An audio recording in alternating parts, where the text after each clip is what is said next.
Ei, sejam muito bem-vindas e bem-vindos aqui no meu podcast favorito, Strategies Revival, que eu amo muito fazer, porque tem espaço para conversar com pessoas incríveis que eu conheço durante a minha carreira, conheci durante a minha carreira, e um deles é esse cara com nome lindo, Rafa Camilo, que tem uma experiência fantástica e tem um olhar muito interessante sobre carreira.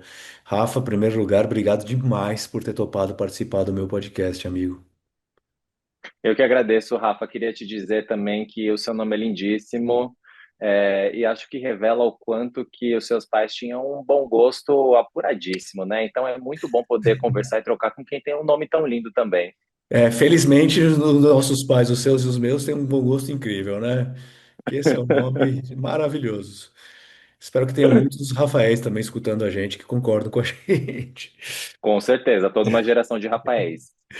E por falar em Rafas, seria muito legal de eu te conhecer há muitos anos atrás, mais de 2 décadas, eu imagino, e grandes experiências, e a gente se conhece bem, mas queria muito te ouvir sobre a sua carreira para contar para as pessoas, sabe? Sobre o seu histórico de carreira. Já passou por grandes agências, por Big Techs. Conta da sua carreira, Rafa, por favor. Com calma, tranquilo. Claro. Eu sempre começo contando a minha carreira a partir de uma localização e de um ponto geográfico muito preciso. E aí, quem mora em São Paulo sabe que eu sou originalmente da região do Capão Redondo. E eu gosto de começar minha narrativa por esse aspecto, não porque isso seja a parte mais importante dela, mas eu diria que ela é a parte mais determinante, por uma série de características e traços que perpassam a minha carreira até hoje, sendo eles uma vontade, e uma obstinação de fazer diferente, e um não contentamento com todos os nãos, que eu viria a receber quando eu resolvo mudar minha realidade. Então, eu cresci nesse lugar que, para quem não conhece, é uma periferia de São Paulo. E um outro fato também, que é super importante, que diversidade, que é um dos valores que são e sempre foram muito caros para mim, quando você vive no Capão Redondo, ele não é só um conceito, ele é uma realidade vivida.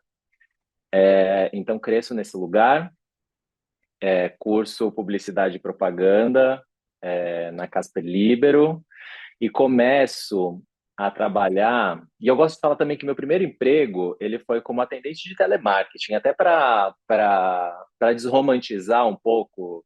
E principalmente quando a gente fala de publicidade, parece que as pessoas meio que começaram e cresceram e foram geniais assim para começar já no meu caso que eu vinha me tornar estrategista depois, mas como se elas sempre tivessem estado naquela carreira e não foi. Eu comecei como atendente de telemarketing e aí depois eu fui trabalhar no grupo Totalcom, que era o grupo que era o controlador da Fisher América.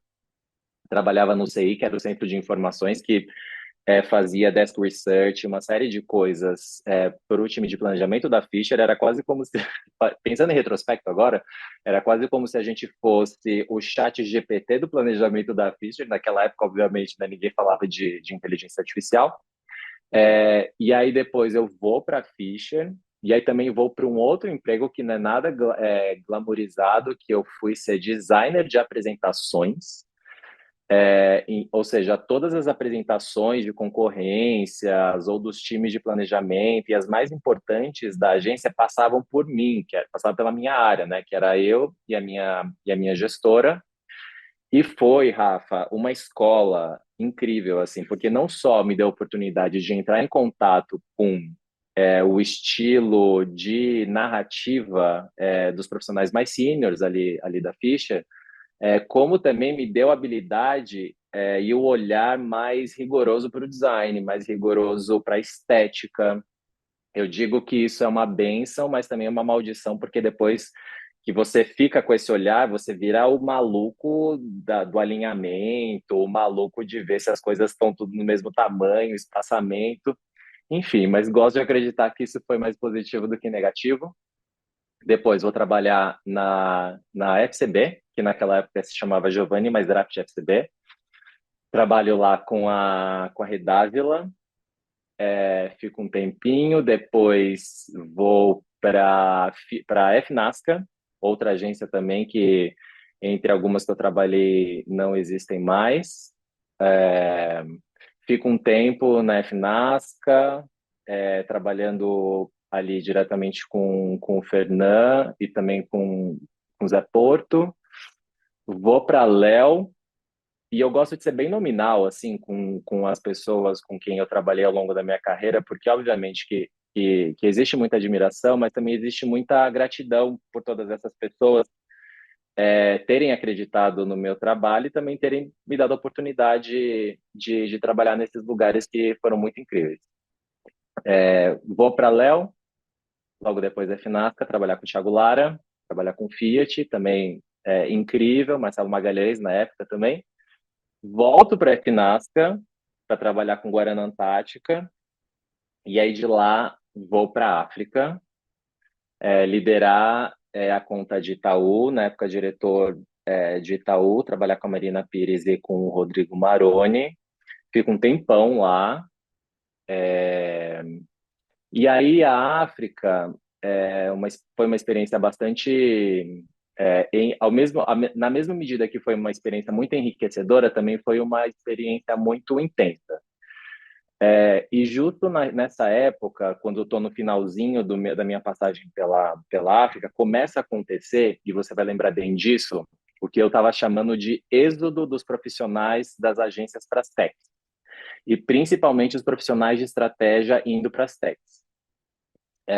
Então, eu também fiz parte desse movimento e vou para o Google trabalhar na área de marketing num time que era um time que, a princípio, era um time de Creative Social, que eles chamavam. E aí a atribuição principal desse time era fazer a gestão de todos os canais sociais do Google na América Latina. Então, isso passava por Instagram, depois TikTok, Twitter na época, fazer toda essa rotina, estratégia, e a gente também era responsável e tinha ali o nosso calendário de campanhas. Então, todas as campanhas institucionais que naquela época não encontravam eco em outros times de marketing, porque os times de marketing ali eram muito focados nos seus próprios produtos, acabavam ficando com o meu time. Então, ali, meu time e eu, a gente fez campanhas belíssimas para Dia da Visibilidade Trans, para Dia Internacional da Mulher, para Mês da Consciência Negra, Dia dos Povos Indígenas. Teve um outro momento ali também que, que eu peguei o Google, no momento também que a gente estava começando a entrar na pandemia. E aí, obviamente, a questão da desinformação, como você lembra, gigantesca. E vou liderar ali também uma campanha e um projeto que se chama Conheça os Fatos, para Google e também para YouTube, que era focado em estimular as pessoas a buscar informações corretas sobre as vacinas. E nesse meio tempo, o que acontece é que esse time, que até então era um time de social, vira o time de brand marketing. Não existia um time de brand marketing no Brasil e na América Latina. Essa era uma disciplina que já existia em outros mercados, então a gente traz isso para a América Latina, e no Google também estava ali com o Zé Porto.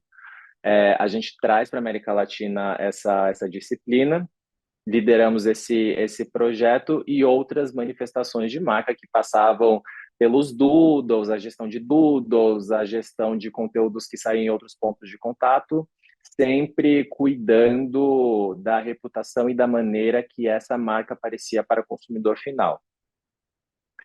E aí o Google foi incrível poder trabalhar lá e viver, né, isso que para mim era, a bem da verdade é que era um sonho, eu diria, né, trabalhar no Google. Eu falo, nossa, queria muito trabalhar nesse lugar. Então foi importante ter passado por isso e ter entendido também que empresas são empresas, e toda empresa tem seus processos, toda empresa tem uma parte muito legal e uma parte muito chata, e até essa que por mim era considerado a empresa dos sonhos também tinha uma série de questões e aspectos que me repeliam de alguma forma. E aí, nesse meio tempo, começo uma conversa e vou trabalhar no Twitter, na época liderado pela Fiamma, e trabalhar com o Pedro Porto. E o Twitter, ele até então era a minha plataforma preferida.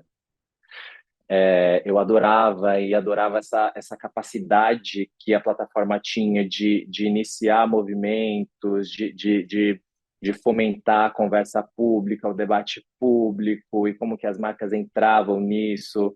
Então, para mim, era uma oportunidade enorme assim de estar no lugar onde a cultura de alguma forma estava sendo formada. Isso em 2022. Então, vou para lá liderar o time que chamava Twitter Next, que era um time de soluções de estratégia de marca, que basicamente o objetivo desse time era, do plano com o time de vendas, pensar em ideias, estratégias, soluções que fizessem com que os anunciantes quisessem estar mais presentes na plataforma. Então, foi uma transição importante também, porque eu sentia que, ao longo da minha carreira, como eu estava muito no planejamento, e você sabe que no planejamento a gente tem uma janela de participação dentro de um processo, e depois eu fui para o marketing, eu sentia que essa também seria uma oportunidade de eu estar mais próximo do negócio e entender quais seriam as alavancas de geração de receita e como que meu time podia ajudar. Então, sobre esse aspecto, foi também uma outra escola, para entender justamente o que move o ponteiro do negócio. Isso em 2022. E aí, em outubro de 2022, acontece um dos eventos canônicos nas empresas de tecnologia, que é a compra do Twitter. Muito surpreendente, ninguém esperava aquilo, daquela maneira que aconteceu.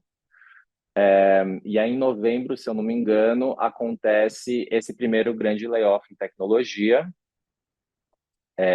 que obviamente ali eu não fui atingido, mas ali eu sinto que tinha uma semente que foi plantada em mim, que era a maneira como isso foi feito, ou que essas mudanças e reorganizações estruturais estão feitas nas empresas, não está sendo legal, e se isso virar uma prática adotada em larga escala pelas empresas, talvez a gente tenha um problema lá na frente.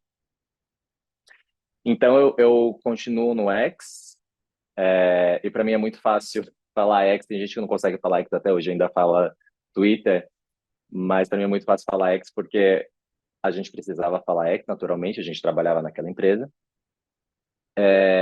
E fico ali muito entendendo qual é que ia ser, assim, muito honestamente. E para mim, a bem da verdade é que o meu time ele estava crescendo, a minha posição cresceu, então lá eu também viro diretor de Next na região da América Latina. Eu tinha um gestor incrível, um cara muito legal, e então era uma sensação muito agridoce, né? Que estou nessa empresa cuja liderança tem valores que são totalmente opostos aos meus e opostos a tudo aquilo que eu acredito, mas a realidade que estou vivendo com o meu time e com o meu gestor direto é uma realidade incrível. Então, o meu objetivo ali, meu foco ali também era fazer com que esse time pudesse ter o máximo de segurança psicológica possível para que a gente continuasse trabalhando de uma maneira leve. Então, nesse sentido, foi muito importante. Mas começo aí também uma produção de conteúdo mais intensa na direção de falar sobre os valores que eu acreditava e falar sobre as coisas que eu sentia que precisavam ser refletidas e debatidas no mercado, porque eu não queria que as pessoas pensassem que porque eu estava naquela empresa que eu era conivente com as crenças e o comportamento da liderança.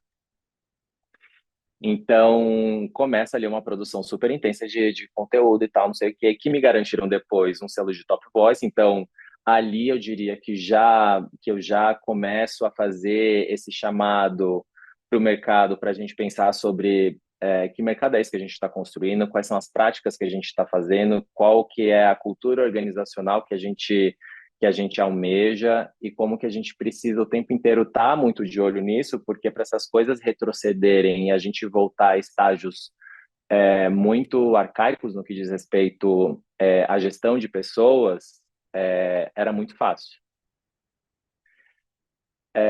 Então fui levando assim e aí, em agosto de 2024, no auge do embate entre STF e X, a operação do X Brasil é encerrada.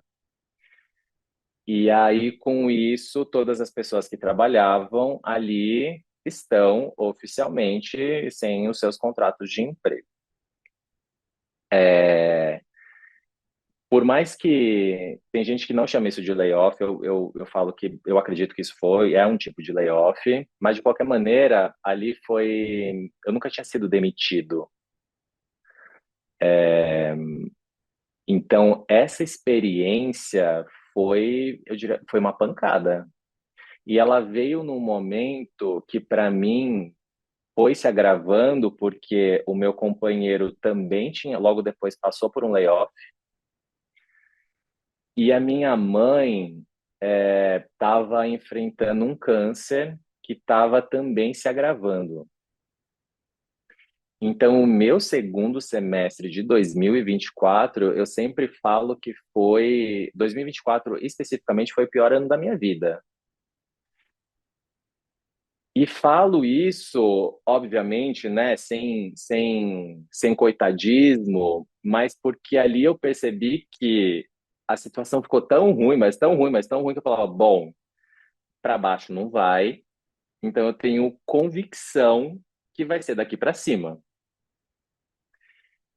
Então, nesse segundo semestre, eu resolvo cuidar da minha mãe.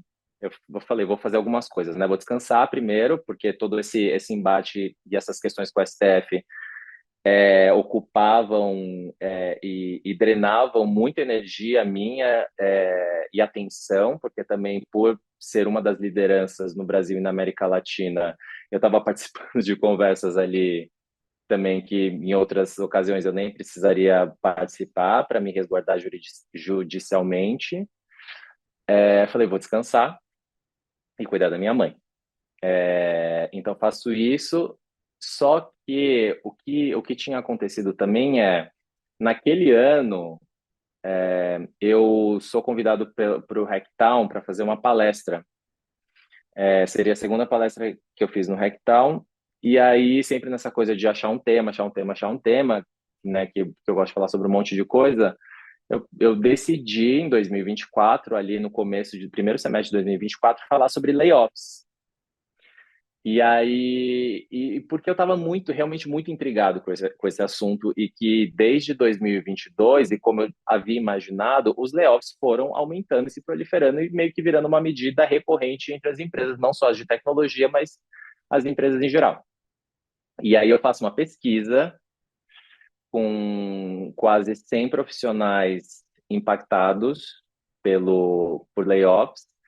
E aí a minha tese e o que eu fui explorar ali era entendo que existem pessoas que são impactadas diretamente pelos layoffs, mas eu também estava interessado nas histórias e na vivência das pessoas impactadas indiretamente pelos layoffs, que são as pessoas que ficaram e pessoas que, como eu, naqueles primeiros layoffs, tiveram que voltar para a empresa no dia seguinte e olhar para o lado e não ter mais aquela pessoa que sempre esteve ao seu lado, trocando uma ideia, trabalhando com você, ou que você olhava para um profissional que sempre foi considerado um profissional, né, um rockstar, um profissional fora da curva, que também foi atingido. Você fala assim, aquele profissional que basicamente tinha tudo nas mãos foi atingido também, então estou entendendo que a qualquer momento eu também posso ser atingido. Estou entendendo que isso não é sobre competência, existem outras questões aqui em jogo. Então, eu vou falar com todas essas pessoas, também falo com profissionais de RH e recrutamento, porque eu estava super interessado ali em como como a dinâmica do recrutamento da RH tinha mudado. Faço uma palestra no Hacktown, que foi incrível, fiz num ginásio lá gigantesco. E aí, quando acontece isso no X, eu falo assim, acho que eu quero contar essa história num livro. Porque eu sinto que agora talvez eu tenha a perspectiva e o ponto de vista que faltava, que era o meu ponto de vista. E aí eu entro nesse processo de escrever um livro, que começou ali, mas enfim, teve uma série, teve, né, fui recheando esse livro de outras coisas, e esse livro ele vai ser publicado em outubro desse ano. E é um livro que ele faz duas coisas. É um livro que ele fala, dá essa fotografia sobre os layoffs. Então, e é importante dizer que não existem livros sobre layoffs no Brasil, porque eu entendo também que muitas pessoas têm receio, têm medo de ficar queimado, enfim, entendo completamente. E tem uma outra metade que é como que as pessoas podem se preparar, dado que o mercado mudou.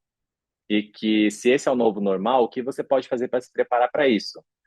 Que é o que eu estou chamando de guia para sobreviver ao presente do trabalho. E presente do trabalho é essa expressão que é, no momento em que muitas pessoas querem falar sobre o futuro do trabalho, vamos voltar os nossos olhos para o presente, desatar todos esses nós. Caso contrário, esse futuro que a gente tanto vislumbra e cria uma série de teorias, ele vai ser um futuro bastante caótico e complexo. Então, chego nesse momento, e juro que que eu tô acabando aqui.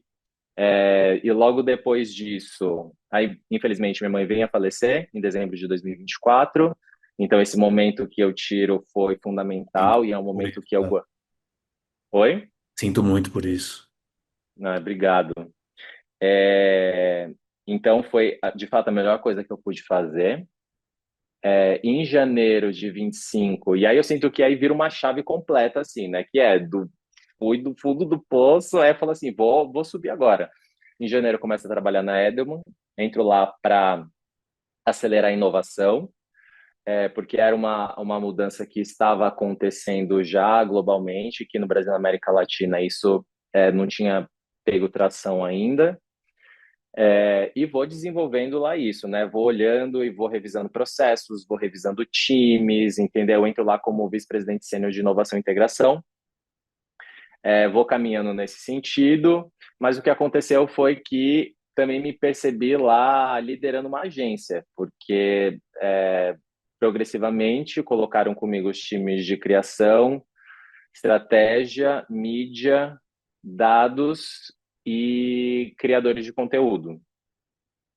E aí, essa experiência já estava vivida para mim. Eu não queria de novo viver uma agência dessa maneira, ou liderar uma agência sob esses parâmetros.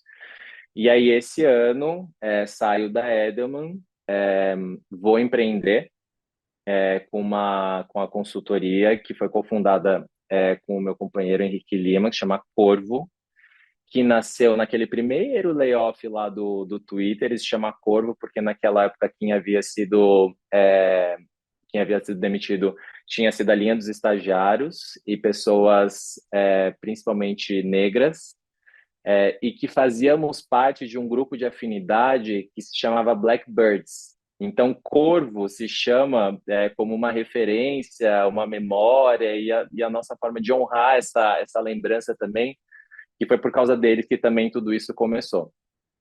E aí eu vou olhar para isso, começo por uma produção de conteúdo, sou presidente de conselho também do Instituto Mais Diversidade, estou com o livro a todo vapor e agora também atuando naquele modelo fracional executivo. Então, em algumas empresas, eu ofereço um percentual do meu tempo para serviço de consultoria e pensar e ajudá-las a navegar em diferentes contextos e desafios. Meu amigo, que história, que carreira incrível, cara. Daria para discutir mais sobre sua carreira, porque é Eu falei histórica, né? muito, Rafa, eu me empolguei aqui, eu vou me empolgando, eu sou uma pessoa E eu me, muito empolgada. Que bom, porque eu me animei de te escutar, muitas coisas incríveis, trajetória com muitos desafios também. E como você contou essa longa história, mas de uma carreira incrível, queria saber qual foi o ponto mais alto para você no sentido de o mais positivo, sabe? Qual é o ponto, o melhor momento da sua carreira, você acredita? O ponto que você mais gostou, a coisa que aconteceu que você mais gostou na sua carreira. Ai, Rafa, eu juro que eu não quero dar uma resposta de Misa aqui, mas eu sinto que eu tive a sorte de viver vários pontos altos na minha carreira. Que bom. Porque eu julgo que hoje eu também estou vivendo um ponto alto na minha carreira. E para te explicar minha resposta, quando,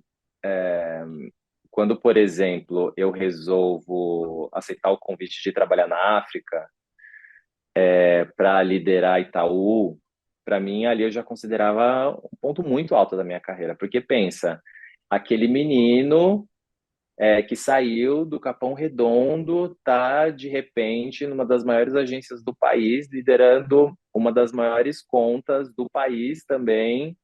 Então na minha cabeça era tudo muito grandioso.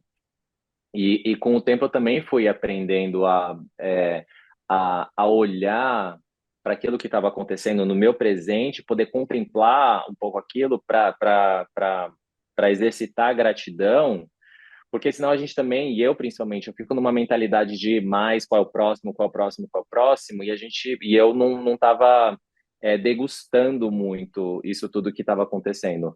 Quando eu vou para o Google, para mim é um outro ponto alto da minha carreira, porque sempre tinha sido meu sonho trabalhar lá. Quando eu vou para o Twitter é outro ponto alto da minha carreira. E hoje eu penso que é um outro ponto alto da minha carreira, porque eu nunca imaginei estar nessa dinâmica que eu chamo de ecossistema de carreiras, que é e tem o livro, aí tem produção de conteúdo, e tem essa carreira fracional, e tem presença em conselho. Então, para mim é um ponto alto hoje também, porque eu me sinto muito realizado, eu sinto que eu tenho autonomia, eu sinto que eu sou senhor do meu tempo no limite, sabe? Que legal, meu amigo. Muito bom. Para refletir também sobre isso, né? Ponto alto também, pensando Sim, no atual, nessas coisas do fracionário, quando você tem várias coisas. Eu tenho também, tenho o podcast aqui, tenho o meu trabalho na Newfield.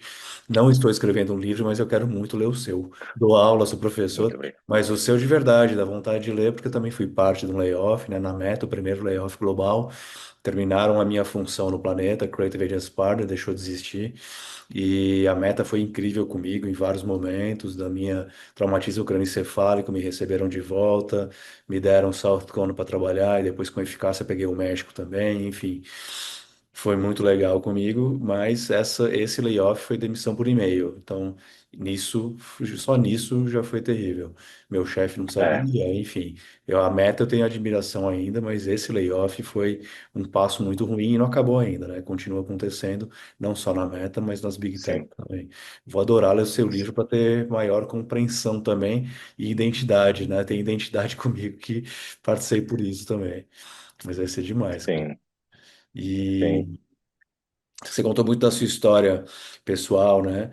Que veio do Capão Redondo e depois crescimento, etc e tal.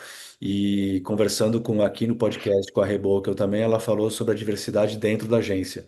Que eu estava perguntando sobre a Uhum. diversidade e equidade e inclusão nos anúncios, que a gente tem muito que melhorar, de quebrar estereótipos e tudo mais. E ela falou também nos times, como isso ajuda, porque você tem lugares de falas distintos, você tem complementos e contribuição de crescente em relação àquela campanha, peça, ideia, estratégia que vai para frente, para não ser singular, né? Só no ponto de vista de um estilo de vida, de pessoa. E o que que você acha disso, da diversidade, equidade e inclusão dentro dos times? Faz diferença? Com certeza faz diferença. Inclusive, Rafa, como eu disse, né, isso para mim é um valor, é um assunto que é muito caro. Eu tenho uma crença muito profunda e inabalável na diversidade. E tem até um episódio na minha carreira que ele é muito curioso, que na África, né, lá em 2017, por aí, quando eu estava lá, para mim foi muito peculiar o fato de eu olhar para o lado eu já estava lá numa posição de liderança, e não ver outras pessoas negras e ver poucas pessoas LGBT em posições de liderança. Mas a questão das pessoas negras me pegava muito, que eu pensava assim, gente, olha o nome desse lugar. E ali começa um movimento organizado com pessoas de grupos minorizados, porque até então a gente estava chamando de comitê de diversidade. E o que eu fiz ali naquela época, porque eu entendia que se eu chegasse ali no Márcio e no Sérgio Gordi, ele falasse assim, então, temos um comitê de diversidade, olha como somos, olha que legal, eles iam falar assim, vocês estão malucos, todo mundo de volta, vamos trabalhar.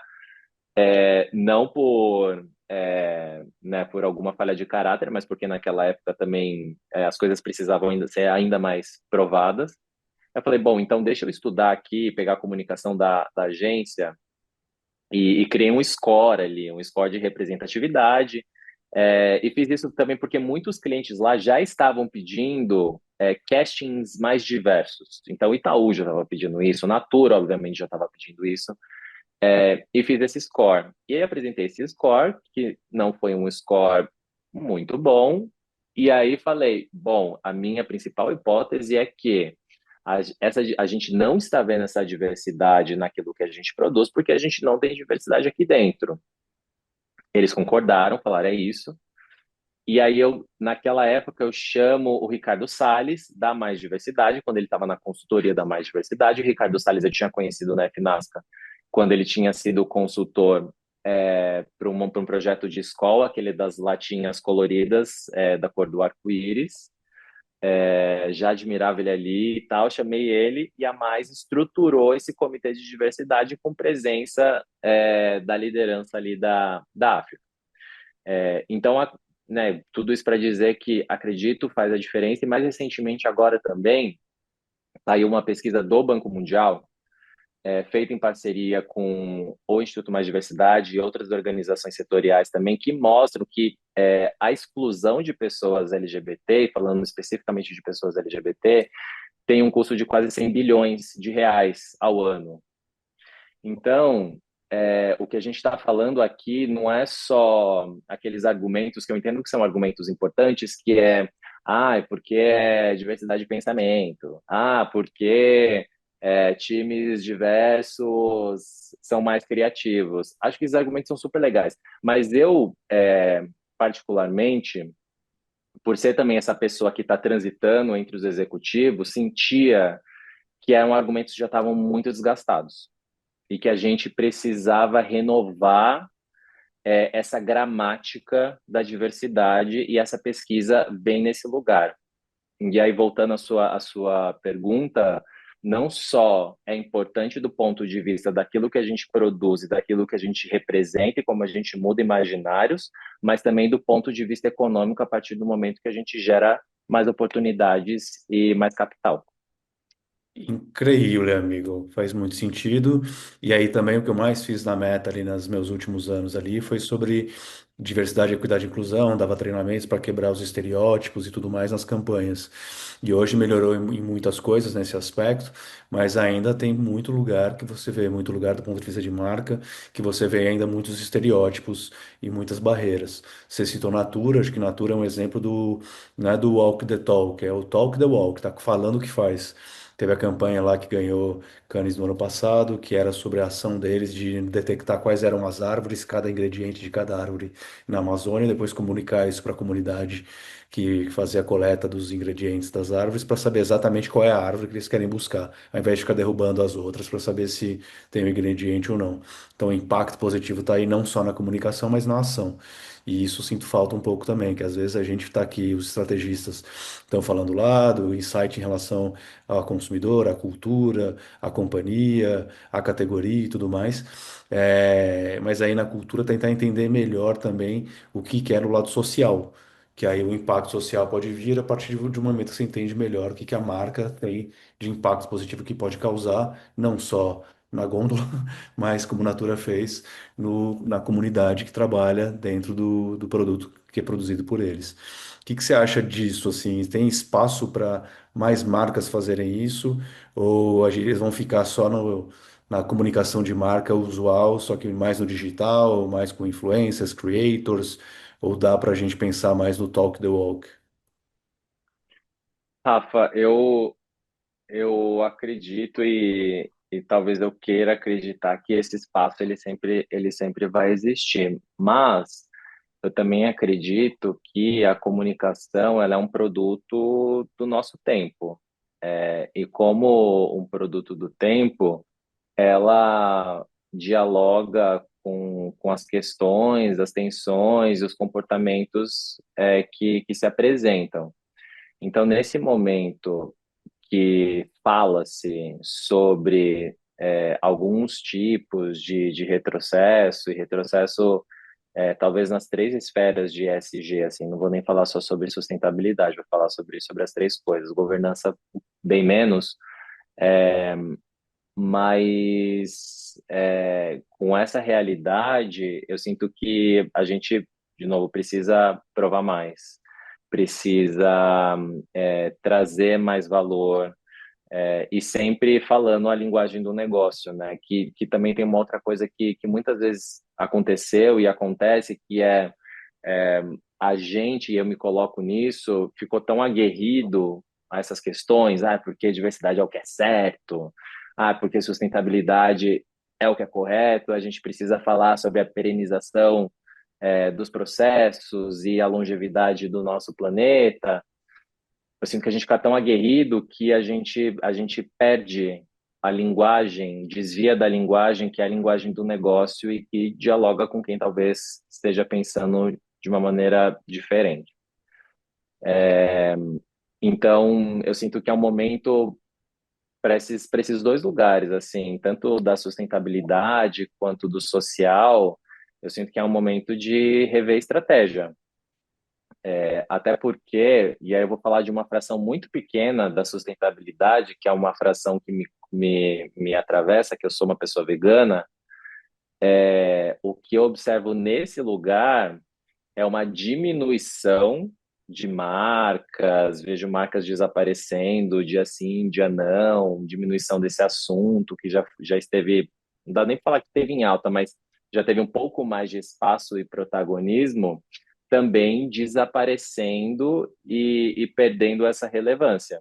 Então nada está ganho, como a gente fala, né? Então, de novo, assim, sinto que a gente precisa rever estratégia, ler e ser capaz de entender que tensão e que espírito da tempo hoje está direcionando e fazendo com que essas conversas ligadas ao negócio em que direção elas estão indo para que a gente consiga aí navegar junto a esses ventos. Muito bom, meu amigo. Bom demais te ouvir e capturar insights a partir do que você. E eu fiquei pensando como muita coisa pode ajudar e vai ajudar. Espero que tenha isso, os estrategistas que estão assistindo a gente agora, em relação a isso, a essa construção, a partir de cada briefing projeto ou espontaneamente também, né? A proatividade, que foi uma coisa que eu conversei com o Max também, recentemente. E queria te ouvir também sobre que indicações você faria para a carreira dessas pessoas, sabe? Como que é a construção de carreira hoje, a diferença do que era no passado, mas enfim, o que que você falaria para uma pessoa de dica do planejamento, de dica em relação à construção de carreira? Quais são as principais dicas que você daria para essa pessoa? Tem uma dica aí é uma dica que a gente acaba dando para os nossos mentorados, e eu já falo sobre planejadores e estrategistas, assim, em geral, especificamente, mas a dica geral é ter e dar mais atenção para sua marca pessoal.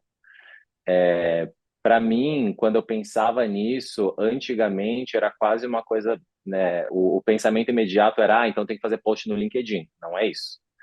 É pensar e tentar olhar para essa longevidade de carreira, que também muitas vezes é uma coisa que a gente não consegue fazer, mas talvez para o estrategista seja um pouco mais natural, porque a gente está sempre imaginando esses cenários mais distantes. É cuidar e já ter um olhar para essa carreira e dedicar uma fração de tempo para entender e pensar qual que é essa marca que a gente quer criar. Porque como no final das contas os crachás vêm e vão, as posições são instáveis, o cenário está extremamente volátil, construir uma identidade ao redor de uma empresa ou de uma posição, eu sinto que é muito arriscado. Não só arriscado, como também caso aconteça né, uma demissão, um layoff, você precisa ali, quando acontecer, recalcular toda a sua rota. Então essa para mim seria a principal dica, porque eu sempre falo, não é possível que a gente invista 8 horas do nosso dia construindo uma marca de um dono que talvez a gente nunca veja na vida, que a gente nunca faça uma reunião, que talvez nem saiba quem é a gente, e a gente não tem a capacidade de dedicar meia hora que seja desse dia para pensar, tipo, sei lá, vou fazer um portfólio, vou, vou começar a criar conteúdo, vou postar no LinkedIn, vou me dedicar a algum outro tipo de expertise aqui, a desenvolver uma habilidade que talvez eu não tenha. Então, para mim, essa é a principal dica, que é cuidar da marca pessoal e regar e cultivar essa marca pessoal para que a carreira ela possa florescer em várias direções, não só numa direção específica. E aí, para os estrategistas, tem um pouco disso, mas eu sinto que hoje tem a oportunidade de aproveitar esse nosso generalismo ou a nossa capacidade de falar linguagens diferentes em âmbitos diferentes, disciplinas diferentes e usar isso a seu favor. Então, conheço, por exemplo, muito estrategista que foi virar criativo, muito estrategista que foi para o cliente, muito estrategista que foi virar mídia, muito estrategista que foi empreender, muito... Talvez os estrategistas sejam a raça no bom sentido, mais híbrida, e que consegue se virar para fazer as coisas mais diversas que a gente pode imaginar. Então, eu sinto que isso é uma força, talvez a sombra disso é a superficialidade, é você querer estar em muito lugar e estar de maneira muito superficial em todas elas. Mas acho que essa é a principal fortaleza e ponto de distinção aí que a gente pode capturar. E você é meu amigo em várias áreas distintas agora, mas próximas uma da outra, mas com profundidade. Como, por exemplo, você como creator. Eu sou um creator aqui, né? Pelo menos eu me vejo assim no meu podcast, no Strategies Revival, que eu amo fazer. E você tem os conteúdos também que são incríveis que você faz em diferentes canais. Como é que tá essa experiência para ti? O que que você está sentindo da experiência como creator? Rafa, tem sido uma experiência deliciosa. É lógico que há um ano, assim, se eu me falasse, né, se o Rafael do futuro falasse para mim ali que eu ia virar criador de conteúdo, eu ia achar uma grande piada, eu ia falar, você está maluco. Mas eu senti que era uma evolução natural, principalmente do conteúdo que eu fazia no LinkedIn. Então eu já sentia que o texto já não estava dando vazão a tudo aquilo que eu queria falar. E eu também queria me estimular e me testar em outros formatos, no formato de vídeo, eu queria entender também o que é a edição, o entendimento do algoritmo de Instagram, de TikTok, entender a fundo essa dinâmica, que quando eu entro eu gosto de entrar e fazer entender. Então tem sido uma experiência muito legal. Comecei ali em janeiro. Falo sobre carreira, falo sobre todos esses temas que derivam do meu livro. Então, o que eu fiz foi, eu criei esse ecossistema que está centrado nos aprendizados e nos achados do meu livro. A partir disso, gero esses conteúdos. Esse conteúdo também ajuda naturalmente na mentoria. Então, na mentoria, a gente está colocando ali, gera alguns frameworks que nascem a partir do livro. e guiam também essa minha atuação fracional. Então, foi uma construção bastante consciente, e que também daqui a pouco vão municiar todos os conteúdos do livro. E aí também tem o outro lado, que é lidar com, né, a vontade de crescimento, cronograma de criação de conteúdo, ficar pensando ali em mil coisas, achar que não tá bom o suficiente, aí faz, refaz. Mas tem sido uma experiência muito, muito interessante. Eu tenho gostado muito.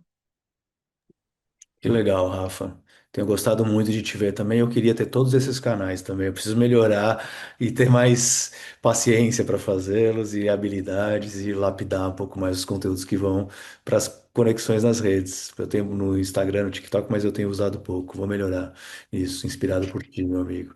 Cara, é bom demais de falar contigo. Se deixar, eu faço 20 horas aqui, porque quero falar mais. Vamos continuar nossas conversas no offline também.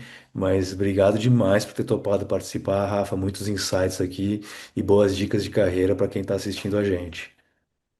Aí eu que agradeço, Rafa. É sempre bom falar com você. Adorei a gente poder se reconectar aqui para falar de tudo isso, falar de todos esses temas que me estão muito caros e falar com você, que é um profissional não só que eu tenho, né, uma admiração gigantesca, mas como também gosto demais pessoalmente. Então foi um prazer, te agradeço demais pelo convite de ter participado. Obrigado demais, meu amigo. E para quem está assistindo, fica à vontade para compartilhar, se quiser, dar os likes, fazer os comentários, né? Fica à vontade para mais pessoas E poderem. me, se- E me segue nas minhas redes, aproveitar que agora é aquele lado do criador de conteúdo. Siga-me nas minhas redes, Instagram, TikTok, Rafa do Presente, LinkedIn, Rafael Camilo, Substack, presente do trabalho.substack.com. É isso aí. Em outubro, procurei o livro.